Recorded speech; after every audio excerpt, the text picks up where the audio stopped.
આજે મોક ડ્રીલનું આયોજન કરવામાં આવશે અને એક ખાસ સાયરન વગાડશે. હવે સવાલ ઊભો થાય છે કે આ સાયરન કેવું હશે? કેવું સાયરન વાગે તો તમારે સતર્ક થઈ જવાનું. કેવું સાયરન એ તમારા માટે રેડ સિગ્નલ હશે તે ખાસ અમે આપને સંભળાવવા જઈ રહ્યા છે.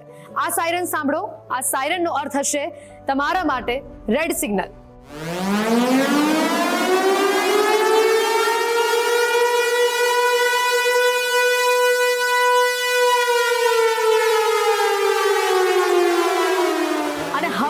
સાયરન અમે તમને સંભળાવવા જઈ રહ્યા છે જેનો અર્થ થાય છે કે તમારે આ સાયરન વાગે તો નોર્મલ થઈ જવાનું, એટલે કે તમે બેક ટુ તમારા વર્ક જઈ શકો છો. આ સાયરન વાગે એટલે સ્થિતિ એકદમ નોર્મલ છે, તમે નિરાંતે રહી શકો છો.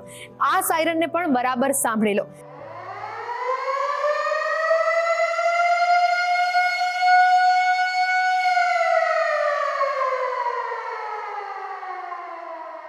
અને આ રીલ તમારા મિત્રો સાથે, તમારા ફેમિલી મેમ્બર્સ સાથે ચોક્કસથી શેર કરજો.